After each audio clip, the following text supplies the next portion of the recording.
Bonjour à tous, bienvenue à cette conférence de presse du gouvernement du Québec. S'exprimeront aujourd'hui la ministre de l'Immigration, Christine Fréchette, le ministre des Relations intercanadiennes, Jean-François Roberge, le ministre de l'Éducation, Bernard Drainville, et la ministre de la Solidarité sociale, Chantal Rouleau. Madame Fréchette. Pardon, merci. Alors, bonjour à tous. Merci d'être là ce matin. Je remercie également mes collègues pour leur présence. Bernard Drainville à l'Éducation, Chantal Rouleau à la Solidarité sociale et à l'Action communautaire, et Jean-François Roberge à la langue française et aux relations canadiennes et la francophonie canadienne. Donc, un grand merci pour votre présence. Vous le savez, en fait, accueillir puis accompagner des demandeurs d'asile, ça requiert en fait un vaste ensemble de services gouvernementaux. Et il nous faut aussi animer tout un écosystème. Alors, la présence de mes collègues ce matin, c'est justement pour rappeler que tous nos ministères sont en première ligne des services qui sont rendus aux demandeurs d'asile. Et je peux vous dire que plusieurs autres ministres auraient pu se joindre à nous parce que plusieurs autres ministères accompagnent et soutiennent les demandeurs d'asile. Depuis plus d'1 an, notre gouvernement a multiplié les démarches auprès du gouvernement canadien concernant l'arrivée massive des demandeurs d'asile. Comme le premier ministre l'a rappelé dans sa lettre transmise à M. Trudeau le 17 janvier dernier, les Québécois forment un peuple généreux, un peuple accueillant et qui a une longue tradition humanitaire dont nous pouvons être très fiers. On aide les demandeurs d'asile à subvenir à leurs besoins, à se trouver un logement, à scolariser leurs enfants, à apprendre le français, etc. Le Québec s'assure en fait de fournir des services aux demandeurs d'asile pour qu'ils puissent attendre dans la dignité la décision qui viendra de la part de la Commission de l'immigration et du statut de réfugié du Canada. Or, malgré toute la générosité qui nous anime, notre capacité à livrer ces services aux demandeurs d'asile a des limites. En décembre 2023, le Québec avait sur son territoire 55 des demandeurs d'asile présents au Canada, c'est-à-dire 160 000 demandeurs d'asile sur les 289 000 qu'il y avait au Canada, alors que notre poids démographique au sein du Canada est d'un peu plus de 22 en 2023. Et vous avez ici une diapo où on voit à la fois le poids de chacune des provinces et du Québec au sein du Canada. Et à la droite, la colonne de droite bleu pâle, vous avez le pourcentage de demandeurs d'asile présents au Canada qui se trouvent soit au Québec ou dans l'ensemble des provinces canadiennes. Alors, vous voyez un grand déséquilibre pour ce qui est du Québec. Nos demandes par rapport au fédéral sont très claires. On demande à ce qu'il soit réparti équitablement les demandeurs d'asile sur l'ensemble du territoire canadien, parce que cette diapo-là montre à quel point il y a un déséquilibre. Et si on regarde, par exemple, les 4 provinces maritimes, à leur 4, en 2023, les 4 provinces maritimes ont accueilli 380 demandeurs d'asile, pendant que le Québec en accueillait 65 000. C'est complètement démesuré. Il faut également que le fédéral réduise l'afflux des demandeurs d'asile en resserrant rapidement la politique canadienne d'octroi des visas. Il doit fermer toute brèche qui permettrait à des groupes criminels de s'infiltrer au Canada. Et également, il doit rembourser au Québec l'ensemble des sommes encourues pour l'accueil des demandeurs d'asile. Le gouvernement du Canada, c'est le seul responsable de l'admission sur le territoire canadien des demandeurs d'asile. C'est pourquoi le fédéral doit mettre en place un plan durable pour que la proportion de demandeurs d'asile présents au Québec équivale à son poids démographique. Il doit s'assurer également d'une répartition équitable dans l'ensemble des provinces. Le gouvernement du Québec offre de nombreux services aux demandeurs d'asile. Je vais vous en nommer quelques-uns. Il y a notamment une aide financière de dernier recours qui est offerte. Il y a l'éducation préscolaire, l'enseignement primaire, l'enseignement secondaire, des soins de santé et services sociaux via le programme régional d'accueil et d'intégration des demandeurs d'asile, un hébergement temporaire, des cours de français, l'accès aux haltes garderies communautaires et aux garderies non subventionnées, des allocations au logement, l'aide juridique pour la préparation de la demande d'asile, pour ne nommer que ceux-là. Alors, vous voyez que la liste, vraiment, est très longue. Et ça reflète la générosité que l'on a à l'endroit des demandeurs d'asile. Les 3 dépenses les plus importantes, c'est l'aide financière de dernier recours, les services éducatifs et l'hébergement temporaire. Rappelons que le gouvernement du Québec a demandé au fédéral le remboursement de 470 millions pour les dépenses encourues pour les années 2021 et 2022. À ce jour, seules les dépenses liées à l'hébergement temporaire ont été remboursées, soit tout près de 67 millions, ce qui représente moins de 15 % des coûts assumés par le Québec. De 2017 à 2020, le fédéral a remboursé le Québec pour la majorité des dépenses effectuées pour les demandeurs d'asile. Pourquoi a-t-il cessé de le faire alors que le nombre de demandeurs d'asile ne fait qu'augmenter depuis? Je pense qu'il n'y a pas de réponse logique à cette question. Pour l'année 2023, le calcul des sommes assumées par le Québec est maintenant complété. Un montant supplémentaire de 576 millions a été engagé par le Québec pour les services publics offerts aux demandeurs d'asile au cours de l'année 2023. Ce montant s'ajoute aux 470 millions demandés pour les années 21 et 22. C'est donc un total de plus d'1 milliard que le fédéral doit rembourser au Québec pour les années 21 à 23. C'est énorme. Il est important toutefois de rappeler que le remboursement des sommes dues ne réglera pas le problème à sa source. À la base, c'est le trop grand nombre de demandeurs d'asile qui viennent au Québec qui est l'enjeu. C'est pourquoi le fédéral doit resserrer ses critères d'accès au visa de visiteur et il doit répartir les demandeurs d'asile équitablement. La récente annonce fédérale de réserver 150 millions au Québec pour les dépenses de 2023, c'est loin d'être à la hauteur. C'est nettement insuffisant pour soutenir les nombreux ministères qui offrent des services à la population. Le Québec est une société d'accueil parmi les plus généreuses. On en est fiers et on honore nos engagements humanitaires, mais on ne pourra continuer à le faire que si on respecte notre capacité à livrer les services requis. Et cette condition-là, elle n'est plus respectée. Merci. Bonjour tout le monde. Alors, ma collègue Christine vous a parlé des sommes que représente l'accueil des demandeurs d'asile dans le réseau de l'éducation. Alors, je le répète, 305 millions depuis 2021. Juste pour l'année 2023, on parle de près de 140 millions pour scolariser donc les jeunes enfants demandeurs d'asile. Je veux être clair, le gouvernement Trudeau ne peut plus continuer à gérer les frontières comme il le fait présentement. Les capacités d'accueil du réseau de l'éducation ne sont pas infinies. Alors, je vais vous donner quelques chiffres. Actuellement, au Québec, donc en date du 24 janvier, il y a 1237 classes de francisation, ce qui représente de façon très conservatrice l'équivalent de 52 écoles primaires. 52 écoles primaires dédiées à l'accueil et à la francisation. Dans un contexte où nous vivons une importante pénurie d'enseignants, de personnel scolaire et de locaux, vous comprenez que ça met énormément de pression sur notre réseau. On s'approche du point de rupture. Au mois de janvier, on a fait une nouvelle collecte d'informations auprès de la dizaine de centres de services scolaires qui accueillent le plus d'enfants demandeurs d'asile.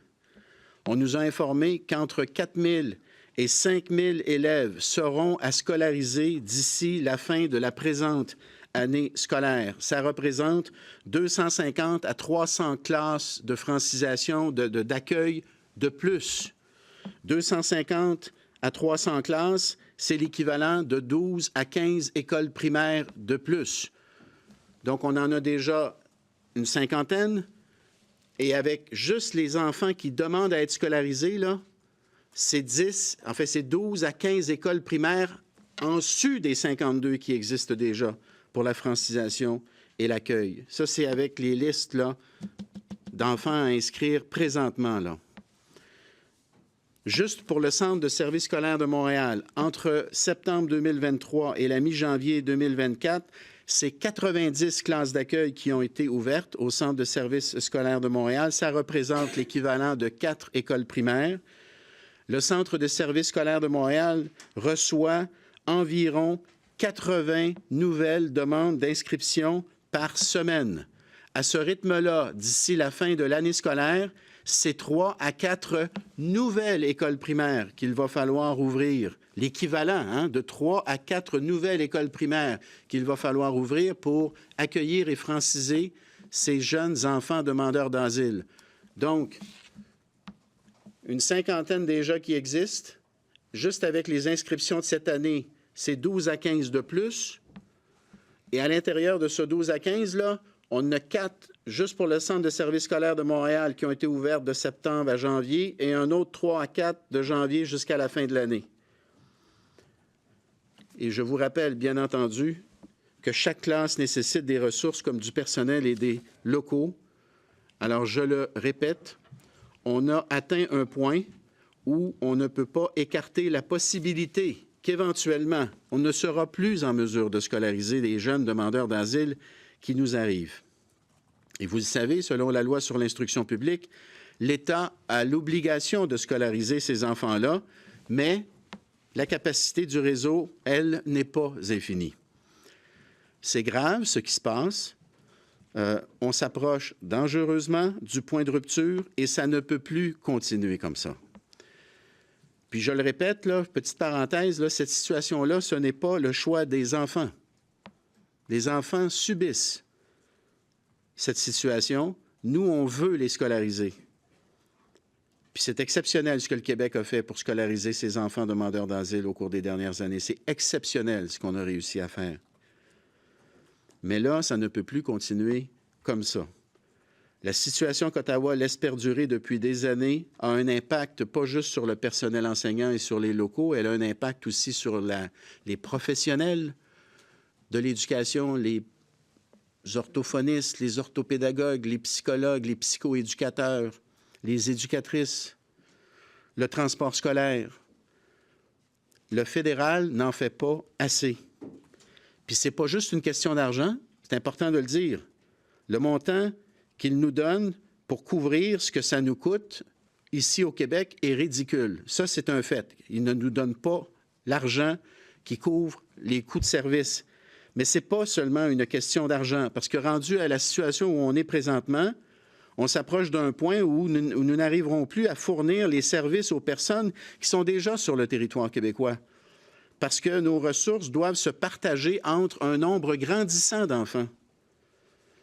Donc oui, on a atteint un point critique. Le gouvernement Trudeau n'a plus le choix d'agir.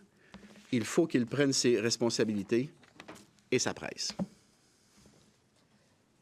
Alors, je suis ici avec mes collègues pour faire le point sur les conséquences de l'augmentation constante des demandeurs d'asile au Québec. Depuis 3 ans, une forte pression est mise sur le système d'aide de dernier recours par l'arrivée massive des demandeurs d'asile. Je rappelle qu'au Québec, les demandeurs d'asile sont admissibles à une aide financière de dernier recours à travers le programme d'aide sociale, selon certaines modalités. Le problème aujourd'hui, c'est qu'on observe une hausse fulgurante de demandeurs prestataires de ce programme et le gouvernement fédéral ne semble pas le prendre au sérieux.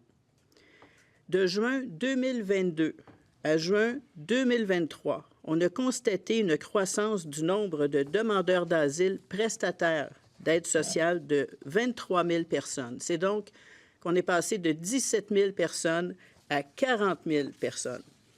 Alors que le nombre total de prestataires au programme d'aide sociale, le programme d'aide de dernier recours, a de son côté augmenté de 24 000 personnes. On voit donc que la hausse des prestataires, des adultes, d'une année à l'autre, est presque entièrement attribuable à l'arrivée massive des demandeurs d'asile sur notre territoire québécois. À ce jour, rien ne laisse présager que la situation va s'améliorer. Alors, parlons des nouvelles demandes d'aide financière qu'on traite à mon ministère. Le mois de janvier vient de se clore avec une hausse de 11 % de nouvelles demandes à l'aide sociale en provenance des demandeurs d'asile comparativement à janvier 2023. 11 % de plus que l'année précédente, alors que le chemin Roxham est fermé. Les demandes d'aide de dernier recours se multiplient tous les mois depuis 1 an maintenant. Et c'est une tendance lourde qui ne fléchit pas. Le Québec se fait un devoir d'être accueillant. C'est dans notre ADN, mais nos services ont des limites et le gouvernement fédéral ne les respecte pas. Ultimement, ce sont les contribuables qui payent. La facture à l'aide sociale pour la remise des chèques aux demandeurs d'asile est passée de 69 millions de dollars à 370 millions de dollars entre 2021 et 2023. Une facture qui a plus que quadruplé en 2 ans seulement.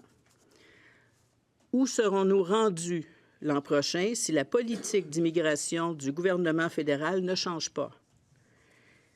Et ce n'est pas aux demandeurs d'asile personnellement qu'il faut porter la responsabilité de la situation actuelle, évidemment. On a le devoir, comme nation québécoise, de soutenir ces personnes qui ont traversé des conditions difficiles pour venir jusqu'ici. Mais ce qu'il faut garder à l'esprit, c'est que la politique actuelle du gouvernement fédéral n'est pas viable pour le Québec. L'augmentation incontrôlée du nombre de demandeurs d'asile sur le programme d'aide sociale nous conduit droit dans le mur. Le gouvernement de la Coalition Avenir Québec, le gouvernement de la CAQ, ne veut pas et ne va pas tolérer qu'on efface les progrès de la société québécoise. Il est temps que le gouvernement fédéral cesse de laisser nos frontières complètement ouvertes. Le gouvernement fédéral doit prendre ses responsabilités et rembourser le Québec. Merci. Merci. Au moment où on se parle, c'est comme si la fermeture du chemin Roxham avait été remplacée par une passoire dans nos aéroports. C'est comme si le gouvernement fédéral avait perdu le contrôle de ses frontières. On peut se demander même si c'est un choix, parce qu'il pourrait reprendre le contrôle de ses frontières. Comme il a pu fermer le chemin Roxham, il peut changer la donne aussi dans les aéroports. Mais il doit le faire. La démonstration a été faite par mes collègues de manière limpide. Ça ne peut plus durer. On s'approche d'une crise qui pourrait devenir une crise humanitaire si on n'était plus capable de donner les services. Et on vient de faire la démonstration ici, là. C'est très grave. L'attitude de passivité du gouvernement fédéral doit absolument cesser parce que nous leur parlons, nous leur expliquons les choses, ils comprennent, mais ne changent pas la donne alors qu'ils ont le pouvoir de le faire. Mais là, la réalité vient de se faire entendre, directement du terrain. Mes collègues sont en contact directement avec les écoles, avec les organismes, avec tout l'écosystème qui prend soin des gens qui arrivent ici en l'espoir d'une meilleure vie. Ces demandeurs d'asile-là ne sont pas des personnes qui sont responsables de ce qui arrive ici. Ce sont des personnes qui essaient d'améliorer leur sort. Mais le gouvernement fédéral a une responsabilité pour que ce soit, au bout du compte, de belles histoires. Sauf que là, en ce moment, on a l'impression que le gouvernement fédéral prend des décisions qui sont basées sur de belles idéologies bienveillantes, mais qui se butent au mur du réel. Le nombre est tout simplement trop élevé. Le nombre de demandeurs d'asile est tout simplement trop élevé au Québec. On ne peut plus les accueillir dignement, les loger, les franciser, les scolariser, les intégrer à la société québécoise. Il y en a trop. C'est pas plus compliqué que ça. Et ça, c'est dommageable pour tout le monde. Tout le monde. Donc, le gouvernement fédéral doit redescendre sur terre, puis il doit donner suite aux demandes légitimes du Québec. Nos demandes sont des demandes bienveillantes aussi. Aussi. Donc, le gouvernement doit d'abord, le premier geste à poser, la première affaire, réviser la politique d'émission des visas. Il doit aussi renforcer la surveillance des frontières parce qu'on entend parler qu'il y a des groupes criminels qui profitent du laxisme actuel. Il doit réduire le nombre de demandeurs d'asile, il doit répartir les demandeurs d'asile dans l'ensemble du Canada, puis il doit évidemment rembourser le Québec. On parle de plus d'1 milliard pour les 3 dernières années. Donc, c'est 5 R. Réviser, renforcer, réduire, répartir, rembourser. Puis, comme mes collègues l'ont montré, ça presse. Merci à vous quatre. On va maintenant passer à la période des questions. Commençons avec Alain Laforêt, TVA. Bonjour à vous tous. Madame Fréchette, basta, ça ne fonctionne plus. Bien, dans les aéroports, la situation est différente. Vous savez, basta, ça s'appliquait au chemin Roxham parce qu'il y avait possibilité de le fermer. Des demandeurs d'asile, on va continuer à en recevoir. C'est un droit qui est protégé par la Convention de Genève. Maintenant, le nombre de ceux qui viennent au Canada, qui viennent au Québec, je veux dire, le nombre de ceux qui viennent au Québec est trop important pour notre capacité à livrer des services requis. Donc là, je dirais que le basta, il s'applique face à l'attentisme du fédéral. Pour l'instant, je ne sens pas une urgence du côté fédéral à régler la situation. Et c'est là où je dis basta. Pas sur l'arrivée de demandeurs d'asile, il continuera à y en avoir, mais il faut qu'il y en ait en moins grand nombre et il faut qu'ils s'établissent partout au Canada. M. Roberge, vous prêchez dans le désert. Ça fait des mois. Vous avez envoyé des lettres. On a l'impression que Justin Trudeau et M. Fraser vous disent oui, puis une fois qu'ils vous ont dit oui, ils font rien. Est-ce que j'ai une mauvaise impression? On a eu des ouvertures, on a eu de l'écoute, on a eu un premier paiement, un tout petit chèque. Ouverture des sur écoutes, la vous ne seriez facture. pas là ce matin. Mais non, on a eu de l'ouverture, on a eu de l'écoute, mais on n'a pas eu les gestes concrets qui font la différence. C'est pour ça qu'on est là ce matin. Il faut que les gens prennent conscience de l'ampleur de la situation. La question de l'argent est importante, d'accord? C'est plus d'1 milliard en 3 ans. Et la capacité de livrer des services, là. Ça, c'est une information nouvelle. On informe les Québécois, mais aussi les Canadiens. On informe le gouvernement fédéral, qui, au premier chef, doit prendre acte de la situation et poser des gestes. On informe aussi tous les élus qui sont à Ottawa. Il y a les membres du gouvernement, mais il y a aussi plusieurs élus de d'autres formations politiques qui doivent prendre connaissance de cette nouvelle information, qui peuvent ensuite prendre de nouvelles décisions. Ils font rien. Je ne partage pas votre scepticisme. Je ne partage pas votre scepticisme. Je pense que tôt ou tard, la voix de la raison va se faire entendre. On ne vous amène pas des opinions ce matin, là, ou ce sont des faits. Ce sont des faits. Les démonstrations de mes collègues sont limpides. Louis Lacroix, Cogeco. Mesdames, Messieurs. Madame Rouleau, vous avez dit on ne peut pas accepter d'effacer les acquis de la société québécoise. Est-ce qu'en ce moment, le modèle québécois d'éducation culturelle, d'accueil, etc., est-ce qu'il est menacé par l'arrivée massive de migrants? En fait, on a le meilleur filet social, si on peut l'appeler filet social, de par le monde, je dirais. À travers le Canada, certainement, en Amérique, et si on se compare à de nombreuses autres nations à travers le monde. Ce qui est menacé, c'est la capacité d'agir, parce que le nombre de demandeurs d'asile est trop important. Il y a une pression énorme qui se fait sur notre système, le système gouvernemental, pression financière, mais pression humaine. Je pense aux organismes communautaires qui accueillent les demandeurs d'asile et qui ont de la difficulté à l'heure actuelle. On les aide, mais c'est une pression constante. Alors, il y a des solutions à ça. C'est de réduire cette pression sur le Québec, parce que le Québec reçoit, en 2023, le Québec a reçu 55 % des demandeurs d'asile qui sont venus au Canada. C'est beaucoup. C'est beaucoup pour notre capacité.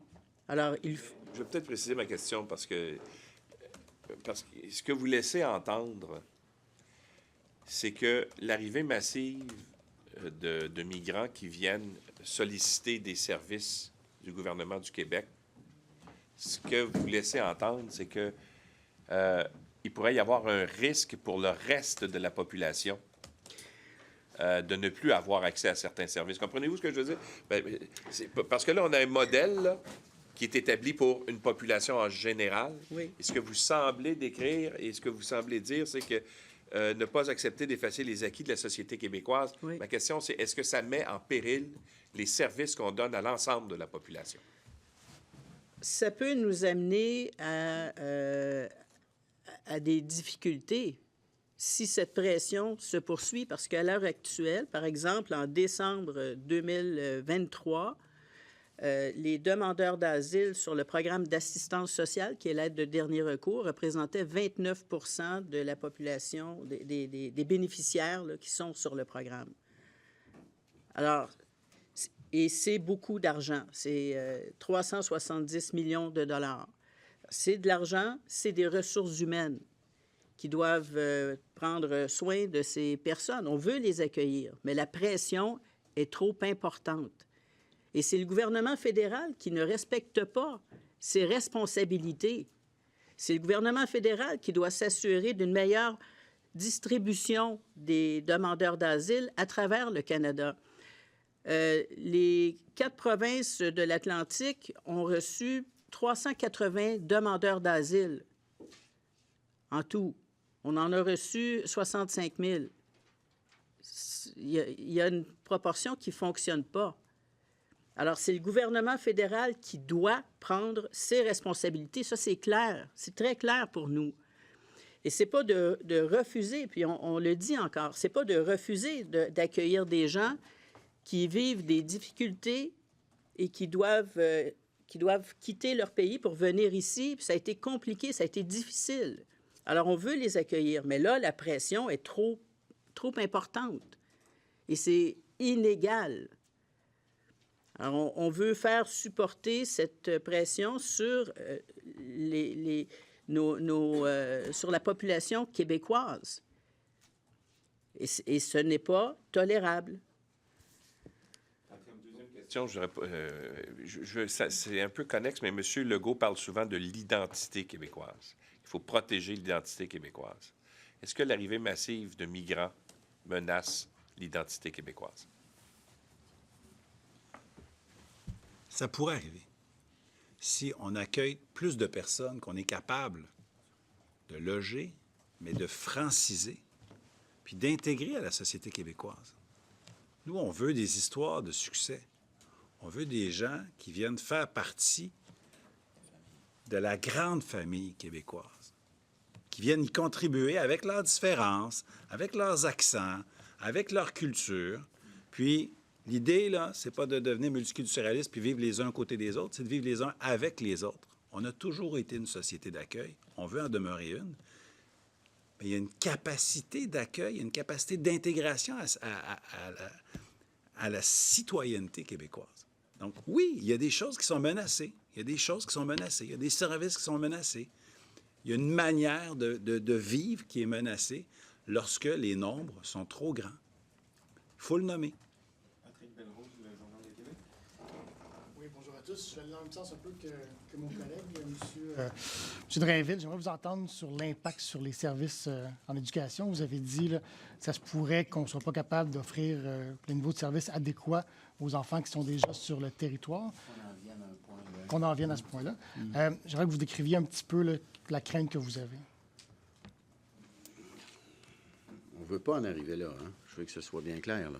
On ne veut pas en arriver là. Mais si le flux continue au rythme où on l'observe présentement, si le fédéral ne prend pas ses responsabilités, je veux dire, à un moment donné, on va l'atteindre, le point de rupture, puis on est dangereusement proche de l'atteindre, le point de rupture, là. Les centres de services scolaires, par exemple, le centre de services scolaires de Montréal, là, qui nous disent, écoutez, on est étiré au maximum, ça craque aux coutures, puis on fait tout ce qu'on peut pour trouver des locaux, puis pour trouver des enseignants, puis pour trouver du personnel. Là, ils en sont rendus au centre de services scolaires de Montréal d'envisager, dans le fond, de déplafonner les ratios dans les classes. Alors, vous savez que la composition de la classe a été un des grands enjeux de la dernière négociation. Puis quand on parlait des élèves à besoins particuliers, on parlait des élèves HDA, donc qui ont un plan d'intervention, mais on parle également des élèves qui ont un plan de francisation, si on peut dire. C'est pas comme ça qu'on l'appelle, mais qui doivent être francisés, qui doivent être accueillis dans des classes d'accueil, des classes de francisation. Alors, quand on parle de composition de la classe, donc on parle aussi des élèves à franciser. Là, le nombre d'élèves à franciser ne cesse d'augmenter. Et puis, ça, c'est, c'est conventionné, ça. Le nombre d'élèves par classe, il est limité. Puis là, il y a des discussions qui ont été ouvertes entre la direction du Centre de services scolaires de Montréal et le syndicat pour voir est-ce que le syndicat accepterait de lever le plafond, le maximum d'élèves qu'on peut accueillir dans une classe. Puis là, je ne rentre pas trop dans la technique. Là, il y a 2 maximums. Là, il y a un maximum pour la classe, puis il y a un maximum de groupe. Bon. Alors, mettons, là, tu as 3 classes de 20 élèves. Bon, alors, le maximum, c'est 20. Donc, on va jusqu'au maximum. Mais le maximum du groupe, lui, est 18. Donc, la moyenne des 3 ne doit pas dépasser 18. Bon, alors, évidemment, si tu as 3 classes de 20 puis ton maximum de groupe est 18, il faut que tu ouvres un 4e groupe. Bon. Et là, ce que veut la direction de la commission scolaire, du centre de services scolaires, dis-je, c'est de d'hausser les maximums pour pouvoir accueillir plus d'élèves. Alors là, il faudra voir comment la direction du syndicat de l'Alliance donc va réagir. Mais là, on en est là. On en est dans des discussions que je qualifierais quasiment de dernier recours, là. Pour que la direction du Centre de services scolaires de Montréal en soit rendue là, c'est qu'il n'y en a plus de classe, là. Il n'y a plus d'espace, il n'y a plus de locaux, il n'y a plus de profs. Il manque en fait déjà d'enseignants. Il manque déjà d'enseignants pour les élèves qu'ils doivent inscrire. Alors, le résultat à très court terme, c'est que on est obligé d'étirer dans le temps la période pendant laquelle ils doivent attendre, ces enfants-là, avant d'avoir une place dans une classe. Et plus le nombre va continuer à grossir, plus cette période-là va s'allonger nécessairement. Et moi, ce que je crains, c'est qu'à un moment donné, on se regarde comme société, puis on dise, on n'est plus capable. On n'est plus capable de les scolariser parce qu'on n'a juste pas les ressources. On n'a juste pas les écoles. On n'a juste pas les classes. Vu la situation qui est aussi périlleuse, est-ce que vous envisagez de ne pas scolariser des enfants de demandeurs d'asile qui arrivent sur le territoire? On ne veut pas aller là, puis on n'est pas là. On n'est pas là. Mais vous avez l'impression qu'un jour, éventuellement, on pourrait être obligé d'y arriver? On ne veut pas aller là. On ne veut pas aller là. Alexandre Duval, Radio-Canada. Avec l'attentisme, comme vous l'avez nommé, Mme Fréchette, du gouvernement fédéral, est-ce qu'il y a une part de vous qui commence à espérer que le prochain gouvernement ne soit pas libéral à Ottawa? Nous, on travaille avec le gouvernement en place. On tient des rencontres régulières, je vous dirais, à toutes les semaines, de notre côté, du côté de mes collègues. Il y a énormément de travail qui se fait. Il y a énormément de pression qui est exercée. On s'attend à ce que le gouvernement libéral fédéral donne suite et rapidement. Je comprends, mais votre chef dans le passé a déjà appuyé le Parti conservateur lors de l'élection précédente. Pensez-vous que ce genre de pression-là pourrait peut-être amener le gouvernement Trudeau à bouger? Moi, je vais laisser le gouvernement Trudeau évaluer ses options là, sur le plan stratégique. Nous, on travaille avec le gouvernement en place. Sur l'accord Québec-Canada, je vous ai déjà posé la question à savoir pourquoi vous ne l'ouvriez pas, puisque vous pouvez unilatéralement le demander. Alors, je vous repose la question aujourd'hui. Considérant les constats que vous faites, pourquoi ne demandez-vous pas la réouverture de l'accord Québec-Canada et est-ce parce que le Québec reçoit déjà beaucoup d'argent en vertu de cet accord? Bien, nous, d'une part, on demande à ce que cette entente soit respectée. Actuellement, on nous demande de travailler un peu en marge de ce qui est prévu par l'accord. Nous, on demande que l'accord soit respecté et appliqué par le fédéral. Donc, on n'est pas à vouloir réouvrir ou renégocier une nouvelle entente. On dit on a cette entente, il faut la respecter. Maintenant, les demandeurs d'asile, ça, c'est un cas à part. Un cas à part de l'entente, c'est pas quelque chose qui est prévu par l'accord Québec-Ottawa. Donc, c'est de gré à gré que ça doit être convenu, la mécanique. Celle qui prévalait de 2017 à 2020 était adéquate. Maintenant, c'est comme si le fédéral avait décidé de changer d'approche, de changer de philosophie pour on ne sait trop quelle raison. Et ça survient à un moment où le problème devient crucial parce que beaucoup plus important d'année en année. Alors, c'est pas le temps de changer d'approche puis de dire, bien, finalement, ça va être au Québec à assumer la presque totalité des frais, là. Il n'y a pas de logique à cette approche-là, d'autant que c'est le fédéral qui est responsable de l'admission des demandeurs d'asile au Canada. C'est sa responsabilité. C'est à lui de prendre ses responsabilités de manière urgente. Hugo Pilon-Larose, La Presse. Oui, bonjour. Monsieur Robert, ma première question est pour vous. Si le gouvernement fédéral, malgré vos nombreuses interventions, ne bouge pas, que les frontières, dites-vous, deviennent des passoires, qu'on atteint un point de rupture dans les services publics et que ça menace maintenant l'identité québécoise, votre point de presse ce matin est-il un argument massu pour les indépendantistes, les souverainistes au Québec pour dire que, à quelque part, c'est le pays réel du Québec qui en souffre et il faut sortir de la fédération? Écoutez, c'est pas ça l'objet du jour. On a une situation réelle aujourd'hui. D'accord? Il y a des systèmes qui peinent à répondre à la demande. Il y a des enfants dans les classes, il y a des enseignants qu'on essaie de recruter. Donc, dans le réel, aujourd'hui, cette semaine, la semaine prochaine, le mois suivant, là, on a besoin que le gouvernement fédéral prenne ses responsabilités. C'est ça qu'on veut faire.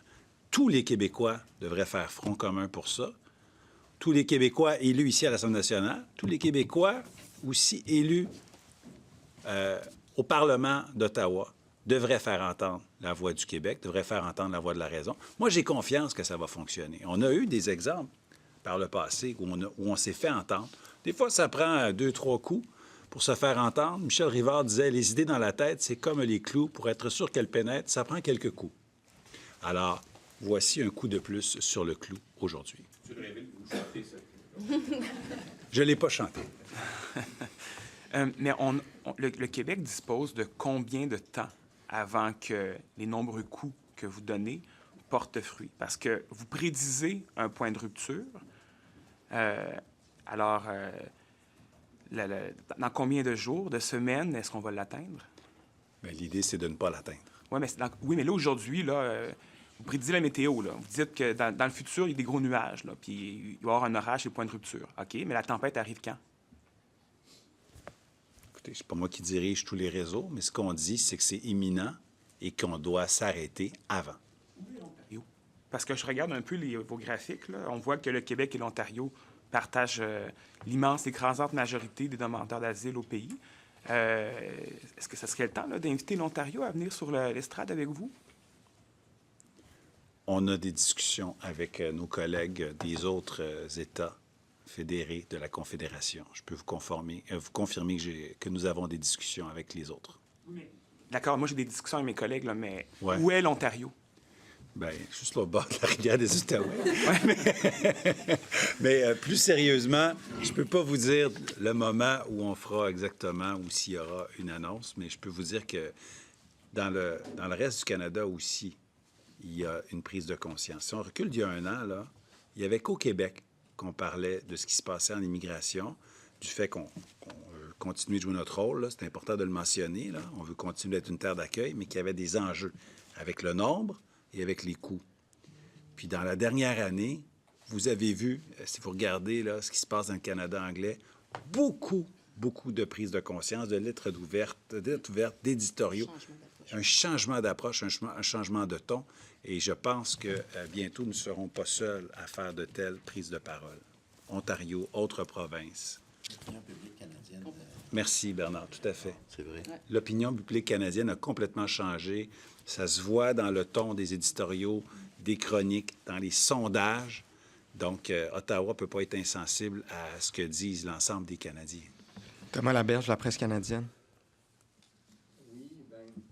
C'est drôle, M. Roberge, parce qu'on a parlé de changement de gouvernement. Votre collègue a dit on travaille avec le gouvernement en place, mais là, vous venez de mentionner les sondages. Donc, j'ai un peu de misère à ne pas vous poser la question.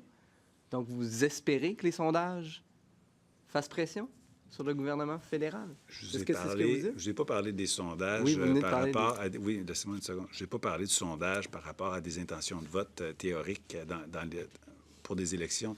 J'ai parlé des sondages où, quand on sonde les Canadiens, puis on leur demande s'ils pensent que ça va bien, les politiques migratoires, s'ils pensent que ça va bien, que le nombre d'immigrants, par exemple, pour les demandeurs d'asile est suffisant, insuffisant ou trop élevé.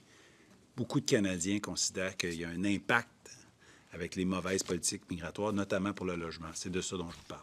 Je vais poser la question plus directement. Vous dites on ne veut pas devenir multiculturaliste, donc vous dites le gouvernement Trudeau. Est-ce que Pierre Poilievre est moins multiculturaliste que Justin Trudeau? Ah, j'embarquerai pas là-dedans. Ce que je dis, c'est que tous les élus à Ottawa doivent prendre connaissance de l'état de situation actuel.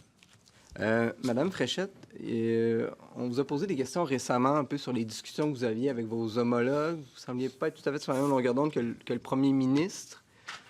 Ça va comment, vous, vos discussions avec vos homologues? Est-ce que c'est comme M. Roberge, il y a de l'ouverture, mais il n'y a pas de geste? Bien, j'ai dit tout à l'heure qu'on ne sentait pas l'urgence. Et c'est encore ce qui apparaît problématique. Parce que la situation qu'on vous décrit, puis comme je vous disais, ça, c'est une partie de la réalité, parce qu'il y a d'autres collègues aussi qui sont à offrir des services dans un contexte très pressurisé.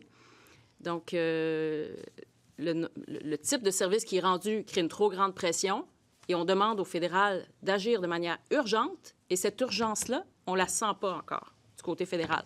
Donc, on espère que c'est pour très, très bientôt, parce que c'est dans l'urgence que vont être prises les actions. Et c'est ce qu'on attend du fédéral. Antoine Robitaille, le Journal de Québec. Et je vous écoute, puis il me semble que je vous ai déjà entendu tenir tous ces discours-là. Il me semble qu'un personnage politique qui ne fait que réclamer, formuler des jérémiades, des lamentations à un moment donné, n'est pas pris au sérieux. Avez-vous... Sur quoi ça peut déboucher? Ce que vous nous décrivez, c'est grave, là. Une passivité, vous n'êtes pas pris au sérieux, une crise majeure. Alors, la suite, est-ce que c'est pas, bon, je veux dire, poursuite judiciaire, référendum, je veux dire, il y a plein de façons, là. Il me semble que ça débouche sur rien, là. Vous avez souvent dit ces choses-là, vous mettez les chiffres à jour, puis M. Robert nous dit, un jour, on va l'avoir. Je m'excuse, il y a bien des demandes que vous avez multipliées au fédéral et qui sont soldées par un refus total. Pensons, mettons juste le rapport d'impôt unique. Alors, avez-vous quelque chose, là, après, là, que vous ayez formulé vos lamentations? Là, vous laissez entendre qu'on n'a pas eu de réponse adéquate à certaines de nos demandes. Or, j'aimerais ça rappeler qu'on a fait fermer le chemin Roxham. Des pressions ont été exercées. Il y a eu signature de cette entente avec les États-Unis, qui a donc mis fin au chemin Roxham. Ensuite, l'année passée, à pareille date, on demandait à ce que les demandeurs d'asile qui arrivaient via Roxham soient répartis dans un ensemble d'États fédérés, et c'est ce qui a été fait. Et on demande de réactiver cette mécanique-là, parce que l'année passée, ça a donné beaucoup d'oxygène au Québec. Donc ça, c'était une de nos demandes, et elle a été entendue. Et le fédéral a donné suite. Et par ailleurs, des années de 2017 à 2020, on a réclamé aussi un remboursement au fédéral, et le fédéral était au rendez-vous. Donc, il n'y a pas de passivité du fédéral, alors. Ça date d'il y a un an. À vos demandes? Ça date d'il y a un an ou plus. Mais au cours de la dernière année, effectivement, là, c'est une passivité qui est, en fait, une passivité qui caractérise le fédéral. La voie judiciaire, par exemple, est-ce que c'est exclu? On n'en est pas là pour le moment. On pense que nos rencontres, nos discussions régulières, répétées, les chiffres qu'on vous dévoile ce matin, parce que c'est des calculs notamment sur ce que ça a coûté en 2023, c'est tout récent, là. C'est il y a quelques jours qu'on a eu l'évaluation exacte. Donc, on transmet ça au fédéral comme information en leur disant, bien voilà la réalité. Je pense que Bernard nous a bien démontré que la pression est excessive, démesurée sur le système d'éducation. Chantal a fait la même chose. Donc, c'est à force comme ça de transmettre les informations qu'on s'attend à ce qu'il y ait une action qui soit prise. M. Drainville, une dernière question. Dans le domaine de la santé, quand on ne peut pas opérer le monde au public, on va au privé. Est-ce qu'on ne pourrait pas mettre à contribution les écoles privées qui sont largement subventionnées au Québec? Pour faire de la francisation? C'est votre question? Bien, vous dites qu'on est obligé d'ouvrir 1400 classes de plus, là, puis qu'on approche le point de rupture. Pour éviter le point de rupture, est-ce qu'on ne pourrait pas mettre à contribution le réseau privé? Honnêtement, ça n'a pas fait partie des discussions jusqu'à maintenant. La loi nous oblige à scolariser les élèves. C'est le réseau public, donc, qui est le premier concerné. Moi, je peux pas m'imaginer qu'à Ottawa, ils ne vont pas, à un moment donné, réagir, là, Antoine. Je ne peux pas m'imaginer qu'ils ne vont pas allumer, là. C'est comme si ce monde-là vivait sur une autre planète, là, présentement, là. Je veux dire, ils ne peuvent pas rester insensibles à la situation que l'on vit, qui est de plus en plus urgente et qui s'approche d'un point... qui s'approche d'un point de rupture, puis on ne veut pas se rendre là, on veut pas le frapper, le mur. Alors là, à un moment donné, il faut que M. Trudeau et son gouvernement prennent leurs responsabilités. Il faut qu'ils agissent. Alors, moi, je garde espoir qu'ils vont finir par agir. Je vais me permettre quelques questions. François Carabin du Devoir. On a quelques questions encore en français après ça, mais je vais vous demander d'aller plus rapidement là, parce qu'on aimerait ça que nos collègues anglophones puissent s'exprimer. Vous trouvez que nos réponses sont claires? Ben, vous pouvez le prendre comme vous voulez. Madame Fréchette, ça va faire 1 an ce printemps que le chemin Roxham est fermé. Il y a des coûts qui ont doublé essentiellement là, dans la dernière année avec 577 millions de dollars en plus en services dispensés à des demandeurs d'asile. Est-ce que c'est un aveu d'échec sur la fermeture du chemin Roxham? Non, absolument pas. Moi, je dis par chance que le chemin Roxham est fermé, parce que sinon, il continuerait à en arriver par dizaines de milliers via le chemin Roxham. Parce qu'il faut voir que les 5 principaux pays de provenance, lorsque les gens arrivaient via le chemin Roxham, sont différents, mis à part un seul pays, des 5 pays principaux de provenance de ceux qui arrivent à l'aéroport de manière régulière. Donc, ces deux filons différents, 2 manières d'arriver au Québec ou au Canada à titre de demandeur d'asile, mais par chance, je ne veux pas imaginer ce que ce serait si on avait continué d'avoir 60 000, 50 000 personnes qui arrivaient via le chemin Roxham, en plus de ceux qui se présentent à l'aéroport. Donc, voilà, je vais essayer d'être brève. Des sommes dépensées pour les demandeurs d'asile qui s'élèvent maintenant à plus d'1 milliard de dollars dans les 3 dernières années. J'aimerais juste comprendre, est-ce qu'il y a de ces sommes-là qui ont déjà été remboursées? Et, c'est ça, et combien d'argent vous attendez encore en réalité? Là? Oui, alors il y a effectivement des sommes qui ont été remboursées pour l'hébergement temporaire. Donc, ça équivaut à presque 15 % des demandes. Alors, c'est très, très insuffisant. C'est très, très loin de l'objectif. Et donc, c'est au-delà de l'hébergement temporaire qu'on attend les remboursements du fédéral. Merci. Olivier Bossé, Le Soleil. Bonjour. Vous demandez au Canada de répartir les immigrants qu'ils aient au Manitoba, à l'île du Prince-Édouard ou en Nouvelle-Écosse. Si on comprend bien, le point de rupture est sur le point de se produire spécifiquement à Montréal. Pourquoi le gouvernement du Québec ne fait pas ce qu'il demande et donc forcer les demandeurs d'asile à les envoyer à Rivière-du-Loup, à Rouen ou à Sherbrooke? Bon, bien, j'aimerais rappeler que c'est sur une base volontaire que les déplacements, d'une part, ont été faits l'année passée, alors que les gens arrivaient via le chemin Roxham essentiellement. Et nous, comme gouvernement, on a développé un projet au cours des derniers mois pour répartir les demandeurs d'asile en dehors du Grand Montréal. Donc, il y a un projet d'accueil des demandeurs d'asile qui a été initié avec la Ville de Québec et qui prend place depuis novembre dernier. Et c'est une formule que l'on teste à l'heure actuelle. Les résultats sont très intéressants jusqu'à maintenant. Et au terme de la première année d'opérationnalisation de ce programme pilote, on verra s'il y a lieu de le maintenir dans le temps puis de l'implanter ailleurs que dans la capitale nationale. Mais si je peux enchaîner, vous avez raison de dire que les centres de services scolaires où on compte le plus grand nombre de nouvelles classes ouvertes sont bel et bien dans la région de Montréal. Mais ça touche également des centres de services scolaires qui sont à l'extérieur de la région de Montréal. Ça touche, j'ai les chiffres ici, là, on va dire dans le top 10 là, des centres de services scolaires qui sont les plus affectés. Vous avez un centre de services scolaires en Outaouais, vous en avez un à Sherbrooke, vous en avez un à Trois-Rivières, vous en avez un à Québec, le centre de services scolaires de la capitale est aussi un centre de service qui a ouvert plusieurs classes de francisation. D'ailleurs, c'est un centre de service scolaire qui nous a signalé qu'il était sous forte pression. Et j'ajoute aussi, ça c'est le 11e, je vais dire, là, donc je ne suis plus dans le top 10, là, je suis plus dans le top 15, là, mais le centre de service scolaire voyez-vous, des Appalaches. Je le cherche. C'est un centre de service scolaire qui a effectivement ouvert aussi un certain nombre de classes de francisation.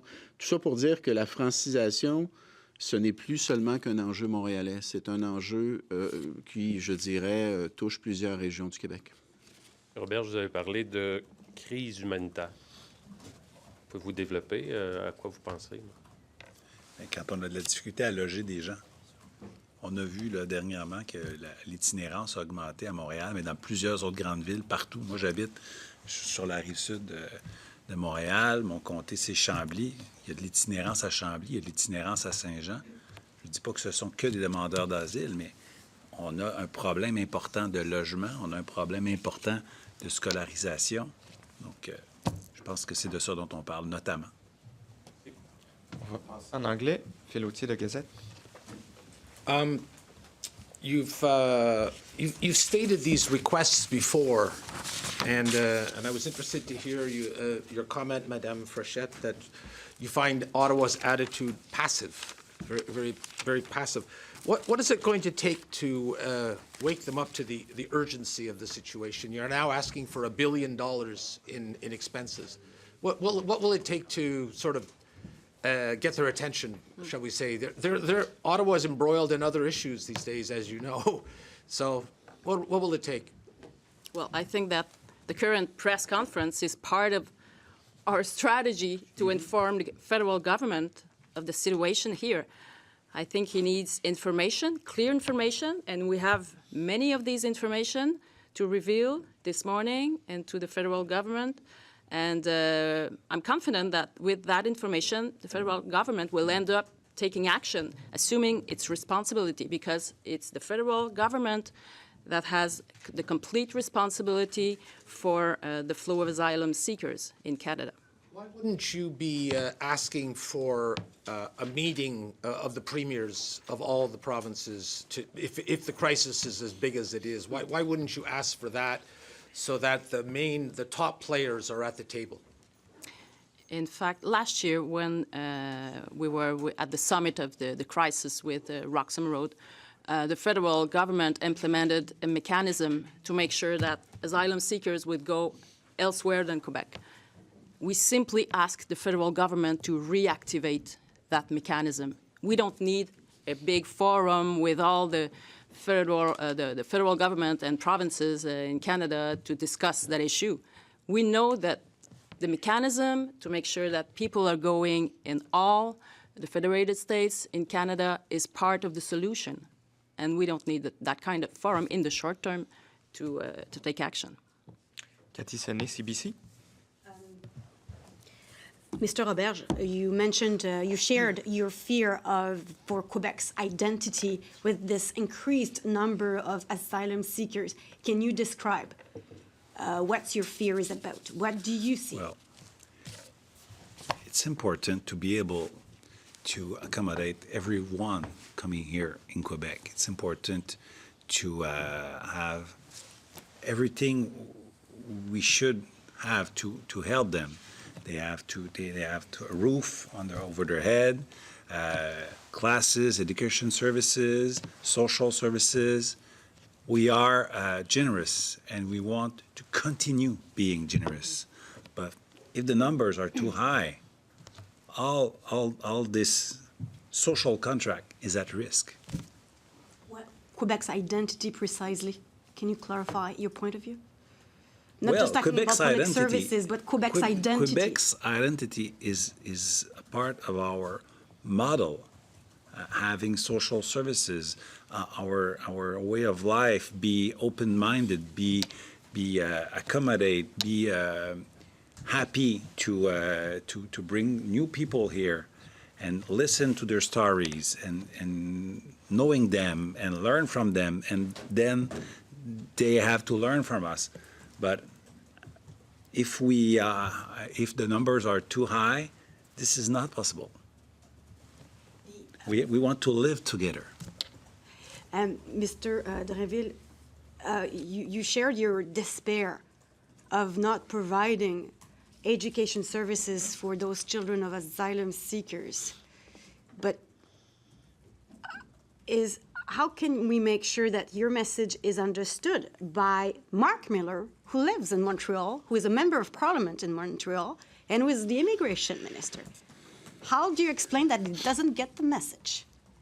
Well, one would hope that a minister from Montreal, living in Montreal, elected by Montrealers, would be very sensitive to this situation and would act upon it.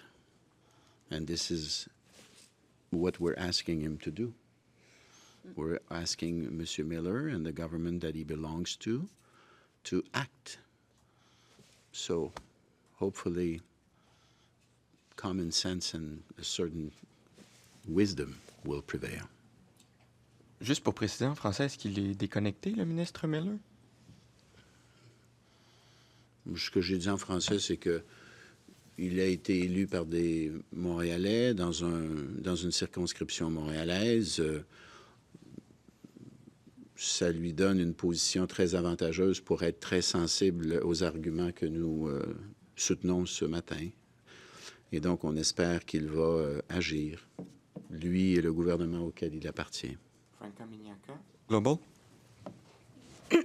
Just a follow-up, Mr. Drainville, you said that this was an issue of more than just money. What exactly is the risk on the education system right now with the influx of asylum seekers? Well, the risk is that at some point, if it keeps adding up, if the number of children that we need to bring into our school system keeps on increasing at the current level, at the current pace, the risk is that we will no longer be able to offer them the educational services that they are entitled to. And we are not there yet, but we are getting too close for comfort. So we are hoping that something will be done to bring down the level, and we're calling upon the federal government to take its responsibilities and act before we get to this crisis point, to this point of rupture. I'm not sure we can say that in English, but this breaking point. Breaking point. That's right. And Minister Fréchette, you mentioned, there are more and more people coming through the airports. Do you feel it was a mistake to close Roxham Road? Excuse me? Yes, with more and more asylum seekers coming through the airports, was it a mistake to close Roxham Road? Do you think it actually made a difference? Of course not. It was the thing to do, and hopefully it was done, because otherwise we would have dozens and dozens of asylum seekers coming through Roxham Road, as well as coming through the airport, Montreal Airport. And so, fortunately, it was closed. And as I said in French, the 5 main countries, asylum seekers coming through Roxham Road are different than the 5 most important countries from where people in the airport are coming from, except for one country. So we are talking about different people. And so it was important to close Roxham Road. And since then, we can see that the number of asylum seekers going to Ontario has increased a lot, because when it was through Roxham Road, they would all come to Quebec, almost 99%. Can I just just one more? I see Madame Rouleau is here. I'm not sure if you want to take this question or Minister Roberge, but what exactly are the consequences we're seeing on first-line services for newcomers coming to the province? What are the consequences we're seeing? Well, it's a big pressure on our services, on our human resources. governmental resources, but also the community organizations that welcome the asylum seekers. It's a lot of people coming. The raise of the asylum seekers is too important to support, and we want to welcome them, but the pressure is too high. Une petite dernière question pour conclure l'heure d'Antoine Robitaille. Le commissaire en langue française dit qu'une répartition linguistique des demandeurs d'asile, ça faciliterait, ça serait une pierre deux coups, faciliterait l'intégration des demandeurs d'asile, contribuerait à améliorer la situation du français, même ça réduirait les coûts de l'intégration. Pourquoi vous écartez complètement cette proposition-là du commissaire? Bien, c'est intéressant. C'est intéressant. On n'a pas le pouvoir de faire ça en ce moment. La répartition doit se faire par le gouvernement fédéral. C'est sûr que, supposons qu'il y a 5 000... Parce qu'on va continuer d'en recevoir de demandeurs d'asile. Hein? On n'est pas des gens qui sommes fermés à toute personne qui demande d'asile. Mais supposons qu'il arrive 10 000 demandeurs d'asile, qu'on doit en conserver 5 000 sur le territoire québécois. S'il y en a 5 000 qui parlent français, 5 000 qui ne parlent pas français, ça serait intéressant que le gouvernement fédéral arrange ses flûtes pour que les 5 000 restent au Québec. C'est sûr que ce serait plus facile pour eux, puis ça faciliterait l'intégration à la société québécoise. Et ça fait partie des choses qui seraient beaucoup plus intéressantes, beaucoup plus facilitatrices. Mais ce n'est pas la solution actuelle, vu le volume de demandeurs d'asile. Ça fait partie des choses qui seraient intéressantes. Une des solutions. Ben oui. Parce qu'il n'y a sûrement pas une seule solution. Il y a plusieurs solutions. Oui, c'est ça. Une question, vous parlez des traits du point de rupture en éducation. Qui dit on a atteint le point de rupture, notamment dans le réseau d'éducation, plus particulièrement à Montréal. Je veux comprendre que la nuance, c'est qu'à Montréal, en éducation, le point de rupture est atteint, pas nécessairement ailleurs.